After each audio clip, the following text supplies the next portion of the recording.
লাহন trading academy YouTube channel আপোনালোকক স্বাগতম জনাইছোঁ। যিহেতু আজি হৈ গ'ল 25 ডিচেম্বৰ খ্ৰীষ্টমাছ, গতিকে আজি মাৰ্কেট বন্ধ আছিলে, ক্ল'জ আছিলে। এতিয়া কালিলৈ ট্ৰেডিং কৰিবলৈ হ'লে আপোনালোকে কেনেকৈ ট্ৰেডিং কৰিব পাৰিব চাওক। কালিলৈ হৈ গ'ল 26 ডিচেম্বৰ, বছৰৰ আৰু মাত্ৰ 4 দিন আছে। যদি কালিৰ পৰা হিচাপ কৰে আপোনালোকে 26, 27, 28 আপোনালোকে দেখা পাইছে 26, 27, 28, 29লৈকে লাষ্ট আছে মাৰ্কেটত। গতিকে চাওক, মাৰ্কেটে এই বছৰটো শেষ কৰিবলৈ গৈ আছে 2023 চন, গতিকে সেইটো আমি গুৰুত্বপূৰ্ণ অকণমান দিব লাগিব। গতিকে চাওক, মাৰ্কেটত কি হ'ব পাৰে চাওক। মই মাৰ্কেটত এতিয়া মই কৈছোঁ, কালিলৈ আপোনালোকে ট্ৰেডিং যদি কৰিব বিচাৰে নিফটি 50ত প্ৰথমতে চাই লওক, ৰেঞ্জটো চাই ল'ব। যদি মাৰ্কেটত অপেনিং হয় এইটো ৰেঞ্জৰ ভিতৰত চাই লওক 21,230ৰ আশে-পাশে বা শেষিত যদি ছাপৰ্টটো লৈ পেলাই মাৰ্কেটে চাওক আপ ছাইডলৈ যদি ব্ৰেক আউট দি দিয়ে, তেতিয়াহ'লে চাওক মাৰ্কেটত মই কৈছোঁ ফাৰ্ষ্ট টাৰ্গেট ব্ৰেক আউট হ'ব দিব লাগিব হা। আপোনালোকে ব্ৰেক আউটৰ ৰেঞ্জটো আপুনি ৰাখিব পাৰে 21,330ৰ ওপৰত যাব লাগিব, তেতিয়াহে আপুনি মাৰ্কেটত আপুনি ফাৰ্ষ্ট টাৰ্গেট ৰাখিব পাৰে 21,480 বুলিছ মুভ। তাৰপিছত 21,600লৈকে আপুনি টাৰ্গেট ৰাখিব পাৰে যোৱাকালিৰ বাবে, অৰ্থাৎ 26 ডিচেম্বৰ তাৰিখে আপুনি এক্সপেক্ট কৰিব পাৰে সেইটো বুলি। আৰু চাওক, যদি 21,230ৰ তলত আহি যায় মাৰ্কেটে, তেতিয়াহ'লে লাহে লাহে যদি তললৈ আহিব বিচাৰে, তেতিয়াহ'লে ফাৰ্ষ্ট টাৰ্গেট আপুনি ৰাখিব পাৰে 21,000লৈকে। তাৰপিছত আহিব পাৰে মাৰ্কেট চাব অকণমান তলত, যিহেতু ডাঙৰ ছাপৰ্ট আছে যিটো আপোনাৰ 21,000ৰ পৰা 21,900 ভিতৰত। গতিকে যদি 900টো ক্ৰছ কৰে তেতিয়াহ'লে 850লৈকে 50 মুভ আৰু তললৈ অহাৰ মই ইয়াত ভিউ দেখা পাইছোঁ।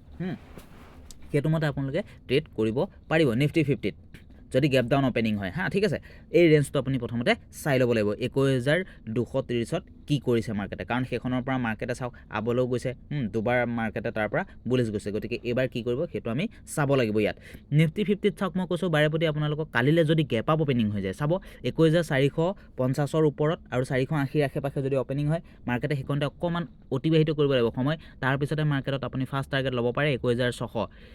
21,600ৰ পৰা মাৰ্কেটে চাব, তাৰ পৰা যদি বেৰিছ আহি গ'ল তেতিয়াহ'লে বেৰিছ ল'ব লাগিব। আৰু যদি চাওক তাৰ পৰা মোৰ মতে যদি ভিউ আছে, মোৰ মতে ভিউ কৈছোঁ 21,720, তাৰপিছত টাৰ্গেট যাব পাৰে 21,850লৈকে ভিউ ইয়াত দেখা পাইছোঁ। আৰু যদি চাওক মাৰ্কেটে গেপ আপ অপেনিং হৈ যদি বেৰিছ ছাইডলৈ আহে, তেতিয়াহ'লে আপুনি ফাৰ্ষ্ট টাৰ্গেট আপুনি ৰাখিব লাগিব ডাইৰেক্ট মই কৈছোঁ 21,230লৈকে, যিটো আমি টাৰ্গেট ৰাখিছোঁ ছাপৰ্ট হিচাপে, সেই তালৈকে মাৰ্কেট বেৰিছ হোৱাৰ মই ভিউ ইয়াত দেখা পাইছোঁ।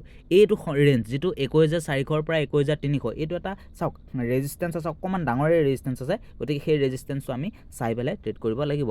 নিফটি 50ৰ বিষয়ে মই কৈ দিলোঁ। এতিয়া চাওক, যদি বেংক নিফটিৰ ক্ষেত্ৰত আপোনালোকে চাই, বেংক নিফটিও চাওক এটা ৰেঞ্জৰ ভিতৰতে আছে হা। অকণমান গেপ যিটো আছিলে সেই গেপৰ মাজত মাৰ্কেট অতিবাহিত কৰি ৰখি আছে। এতিয়া বেংক নিফটিৰ ক্ষেত্ৰতো আমি চাব লাগিব, যদি চাওক ডাউন ছাইডলৈ আহে তেতিয়াহ'লে আমি ডাঙৰ যিটো আপোনাৰ ছাপৰ্ট দেখা পাইছে 46,900ৰ পৰা 46,700লৈকে, এই যিটো 200 পইণ্টছ আছে, এই 200 পইণ্টছটো এটা বহুত ডাঙৰ ছাইড বেজ ৰেঞ্জ আছে। গতিকে সেইটো ছাপৰ্ট ৰেঞ্জ আৰু ছাইড বেজ ৰেঞ্জ বনাই থৈছে, গতিকে সেইটো আপুনি চাই পেলাই ট্ৰেড কৰিব লাগিব। ঠিক আছে, আপ ছাইডলৈ মই কৈ আছোঁ। এতিয়া চাওক, যদি মাৰ্কেটে কালিলৈ অপেনিং হৈ যায়, নিফটি বেংকৰ ক্ষেত্ৰত কৈ আছোঁ 26 ডিচেম্বৰ তাৰিখে আপুনি ট্ৰেড কৰিবলৈ হ'লে এইটো ৰেঞ্জ 47,270ৰ পৰা মাৰ্কেটে ডাব্লিউ পেটাৰ্ণ দি আপোনাক ইয়াত বুলিছ মুভ দি দিব পাৰে। ঠিক আছে, এইটো আমি অকণমান চাব লাগিব, বা এম পেটাৰ্ণ যদি উল্টাকৈ চাই আপুনি এম পেটাৰ্ণ ইয়াত বনোৱা হ'ব পাৰে। ঠিক আছে, ডাব্লিউ বা এম আপুনি চাব পাৰে, যোনটো আপুনি ভিউ হয় আপুনি উল্টা ফালে চাওক বা চিধা ফালে চাওক, যোনফালে চাই আপুনি চাব পাৰে। এতিয়া চাওক, এইটো ৰেঞ্জত যদি চাওক মাৰ্কেটে অপেনিং হৈ পেলাই মাৰ্কেটে আপ ছাইডলৈ গুচি যায়, তেতিয়াহ'লে 47,680, তাৰ পৰা মাৰ্কেটে আকৌ সেইখনত অকণমান অতিবাহিত কৰিব লাগিব সময়, কাৰণ সেইটো এটা ৰেজিষ্টেঞ্চ হয়। সেই ৰেজিষ্টেঞ্চৰ অকণমান সময় অতিবাহিত কৰাৰ পিছত মাৰ্কেটত আপুনি বুলিছ মুভ এক্সপেক্ট কৰিব পাৰে 48,100 প্ৰায় বা 48,200লৈকে মাৰ্কেট যোৱাৰ মই ভিউ ইয়াত ৰাখিছোঁ। গতিকে সেইটো আমি কালিলৈ বেংক নিফটিত চাই ট্ৰেড কৰিব লাগিব। আৰু চাওক, মাৰ্কেটে যদি 47,770 বা 50ৰ আশে-পাশে শেষতে থাকি পেলাই মাৰ্কেটে তাতে অকণমান অতিবাহিত কৰি পেলাই মাৰ্কেটে যদি তললৈ আহি যায়, ব্ৰেক ডাউন অপেনিং হৈ যায়, তেতিয়াহ'লে আপোনালোকে ৰেঞ্জটো ৰাখিব 46,900ৰ পৰা 46,700লৈকে। সেইটো যিটো ৰেঞ্জ আছে ছাপৰ্ট লেভেল, তালৈকে মাৰ্কেট আহিব।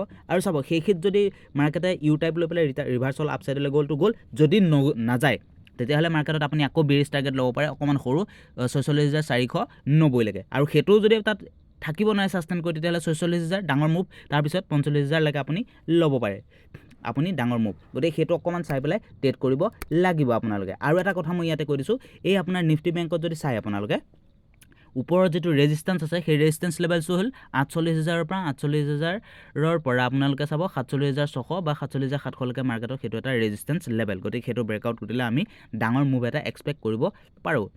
ঠিক আছে আৰু যদি আপোনালোকে তললৈ চাই ছাপোৰ্ট লেভেলটো আপোনালোকে চাওক যদি আপুনি চাই নিফটি বেংকৰ ক্ষেত্ৰত 46,900 পৰা 46,700 ভিতৰত সেইটো এটা ডাঙৰ আপোনাৰ তলত ছাপোৰ্ট আছে গতিকে সেই ৰেজিষ্টেন্স আৰু ছাপোৰ্টটো ব্ৰেক ডাউন হ'লে আমি এটা ডাঙৰ মুভ এক্সপেক্ট কৰিব পাৰোঁ যিটো 1000 পইণ্ট বা 500 পইণ্টলৈকে দিব পাৰে এদিনতে ঠিক আছে সেইটো আপুনি এক্সপেক্ট কৰিব পাৰে এতিয়া চাওক বেংক নিফটিত হৈ গ'ল এতিয়া মই কৈছোঁ ফিন নিফটিৰ এক্সপেৰিও আছে গতিকে আপোনালোকে চাব ফিন নিফটি আপোনালোকে যদি চাই এক্সপেৰি 26 তাৰিখে হয় 26 ডিচেম্বৰ গতিকে চাওক মাৰ্কেটত আপোনালোকে এইটো তলত যদি আপোনাৰ মই কৈছোঁ ইয়াতো এটা ৰেঞ্জ আছে ধুনীয়া আপোনাৰ গেপ যিটো আছে গেপ ফিল আপ কৰিলে গতিকে মাৰ্কেটে চাওক এতিয়া যাবলৈ ৰেডি হৈ আছে মাৰ্কেটত চাব এইটো ৰেঞ্জ যদি গেপ ডাউন অপেনিং হৈ পেলাই মাৰ্কেটে অকণমান গেপ ডাউন অপেনিং হ'ব লাগিব যিটো ৰেঞ্জ আছে 21,000 পৰা 21,100 ভিতৰত মাৰ্কেট অপেনিং হৈ আপছাইডলৈ যায় তেতিয়াহ'লে আপুনি টাৰ্গেট ৰাখিব পাৰে ডাইৰেক্ট 21,500লৈকে মাৰ্কেট যোৱাৰ ভিউ ইয়াত দেখা পাইছোঁ আৰু চাওক যদি মাৰ্কেটে 21,000 পৰা তাত ছাষ্টেইন কৰিব নোৱাৰে তেতিয়াহ'লে মাৰ্কেট আপোনাৰ ডাইৰেক্ট আকৌ আহি যাব পাৰে 20,900লৈকে বা 20,800লৈকে মাৰ্কেট আহি যোৱাৰ মই ভিউ ইয়াত দেখা পাইছোঁ